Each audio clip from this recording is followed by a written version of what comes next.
it seems to be one of your biggest issues is homelessness, correct? Now, the thing with that was, and I went through your entire website here. One of my issues is that you actually mention a number of issues on your website. However, I did notice that you didn't give much detail to your solutions to fix those issues. Why does your website appear to lack specific policy? And let me use the homelessness as an example. Like I would argue like the best policy for addressing homelessness would be to do like just housing for all. It would save the taxpayers money than just having homeless people rampant. It would put a lot of people in homes. It would create a lot of jobs. It would be beneficial in every category. I don't see any kind of specific policy or details on how you would do anything with like homelessness or healthcare or a lot of stuff is missing from your website. Can you elaborate on that? Of course. So part of the problem is I am a poverty level candidate. I built the website myself. I was managing the social media aspect myself. And when TikTok took off, I really focused on building that platform and getting a message out over there. There's a lot of policies and things I would do on my TikTok platform. And just a couple weeks ago, we actually got a PR manager and a social media manager finally. So you're going to see updates to my website. You're going to see updates all across the board on all my media platforms, bringing everything up to par with how far I've brought my TikTok forward so that you can look on any of my platforms and see anything that I would fix. Now, there is not going to be a lot of specific policies on there outside of what the president themselves could do, because introducing legislation goes through Congress. The president can't just create a law and pass it. The only way they could do that is if they're expanding a law and doing an executive order. So I do have videos up on how I would do an executive order to protect transgender people, because I could expand the First Amendment speech, freedom of speech, and say self-expression includes gender expression. So I could do an executive order in that regard to protect transgender people. However, for the cost of living, corporate control, legislation like that has to go through Congress. And the most the president could do is write up a bill and find a Congress member who agrees and say, hey, can you sponsor this bill for me? And they would sponsor that bill or choose to or choose not to. And it could never see the floor. So what I really suggest people do is go research your Congress members, see who wants term limits, see who wants living wage, see who wants corporations to be under control, who wants to get lobbying out of Congress, and get those people out of office if they don't support that, and vote people in office who do support it. Like research your candidates, extremely in-depth research your candidates, including me. Deep dive into me. All right. Well, okay. So a couple of things with that. One, I understand that a president doesn't have full range of power to do whatever he wants, and certain things you can do through executive order, and other things you have to basically kind of get through Congress. But there's a lot of like economic policy that I would argue is objectively correct. My second issue behind money in politics, which we will get back to because I think that's largely important,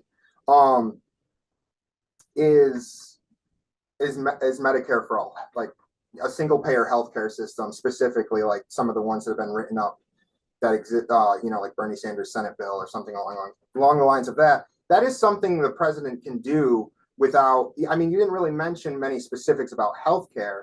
And yeah, I know you built this website, but like when I think about politics, the number one thing in my mind is policies. It is nothing else. And so when it comes to something like Medicare for all, and healthcare is single payer, which the president can implement on their own without the approval of Congress. I'm just wondering why you didn't put something like that in there, because it's codified law section 1881A of the Social Security Act allows the president to implement Medicare for all during a state of emergency. I mean, you could make any kind of argument that the pandemic, for example, would have been a state of emergency. And this was already done in places like Libby, Montana, and the entire state of Texas at one point during that huge, I think it was during that giant blizzard storm. And the White House issuing a federal emergency declaration for the entire state of Texas. Governor Greg Abbott submitted the request over the weekend. This means FEMA can come in and provide shelter, food, and Medicare for all 254 counties. And the president has that power. So I'm just curious why policies like that just aren't mentioned. So if we can do that in a state of emergency, we see Biden doing that, not to deflect, I will get back to healthcare. I'm just using this as an example. Biden did an executive order under the emergency powers of COVID to dismiss or forgive student loans. That was challenged in the Supreme Court, and they're still fighting for that. Executive orders during times of emergency can be challenged, and Congress most likely would challenge something like that. With the current people who are in there. That's why I'm hoping that other people are voted in by the time I get into office. However, having a universal health care, I do believe that we need dental, mental, vision, all of that included in there. We can't get braces on the insurance that we have now. There's a lot of aspects to that would need to be really looked into in depth on how to create that policy. If something that extensive could be done through executive order to include those other issues, how we would deal with the pharmacies, the pharmaceutical companies, big pharma, because they're going to push back against that once we have universal health care and they can't charge hundreds of dollars for. So you do support like a Medicare for all single payer universal health care system? Absolutely. We should not have to choose between paying our rent and going to the doctors. We shouldn't have to live. I have crooked teeth. Braces are not covered. Crooked teeth aren't just visual. I don't mind having crooked teeth, but they're painful. Crooked teeth makes keeping up the hygiene in your mouth harder. It is a health issue, and insurance won't cover it as that because they say it's cosmetic. Vision, I have to pay for glasses out of pocket. I can't do that because I have to pay rent. So my vision is always a little blurry. We shouldn't have to choose that. We shouldn't have to choose between staying alive and staying in a home. Agreed, but okay. So specifically on the state of emergency thing, I will say well, first of all, Biden really should have just canceled all student loan debt. He shouldn't have went for 10, 20,000. But there were a few different pathways in which he could have achieved that. I think he chose the least effective way of doing it. I think he would have had more of a case if he had done it a different way. But I'll definitely grant you that. And I think the problem is it comes in like people just want a fighter on that issue. Biden clearly just did the bare minimum of like $10,000 because an election was coming up, and I think he just really wanted to have like something under his belt that would help the Democrats get elected. And he doesn't. I don't think he particularly cares about it all that much. The issue comes with the fact that Biden doesn't fight. Like he could do Medicare for all. He could just implement that. And yes, you're right. The courts in some cases will fight him on that. But I say, great. That's a fight like I would absolutely want to take on. And I would hope you would too. So why not just push for something like that? And the conservative court inevitably does push back on that.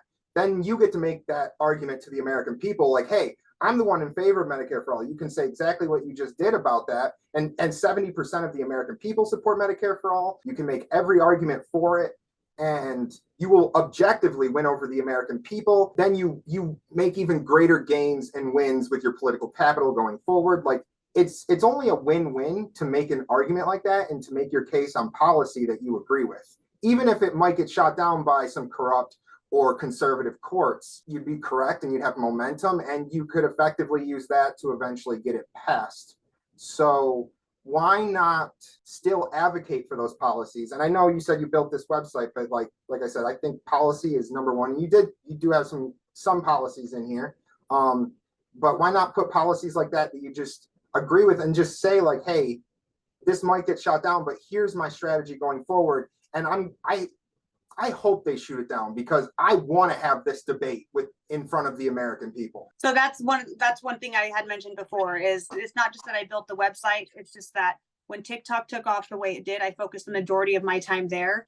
And now that and managing everything and bringing everything over to my website, on my TikTok specifically, if you go to the Hot Topics tab, I talk about the universal health care in my immigration video. I talk about housing on there, military information. The problem is I haven't had the time myself to switch it over because I don't have a team like many of the other corporate-backed Democrats. And now that I do have a team, you will be seeing those policies updated on my website to reflect what's already been said on TikTok. And I don't want this to come off insulting or anything, because clearly you are in favor of a lot of positive things. My only issue is that a lot of people aren't on TikTok. And so the problem you have there is like, yeah, you're popular on TikTok, which is great. That is good. You're getting a lot of young people.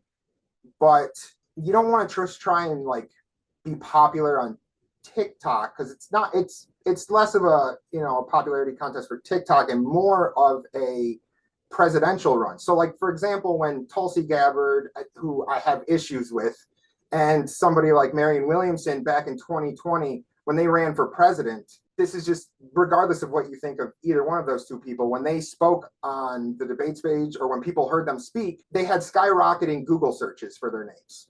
She was an outsider during the 2020 election, but after this Democratic presidential debate in Miami in 2019, she ended up being the most Googled person in 49 states.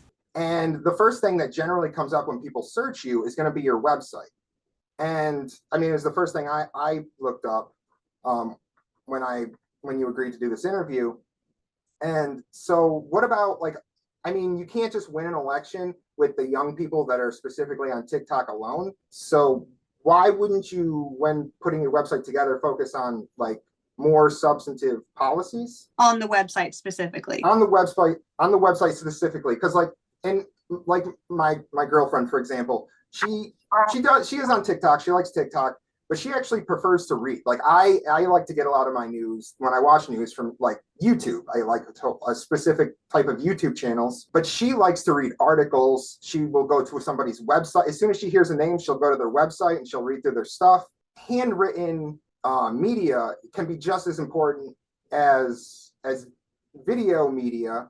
And TikTok only reaches a certain demographic. And yes, it is expanding demographic. It's a very important demographic, but it's not the only demographic. And I feel like you kind of lose people when you don't make an articulated argument on policy regarding your website. Do you agree or disagree, or do you have any like No, I agree. To that?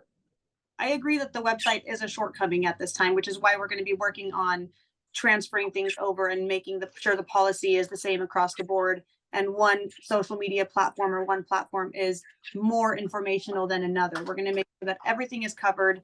We're transferring things over. You're going to be seeing changes on my website as soon as this week.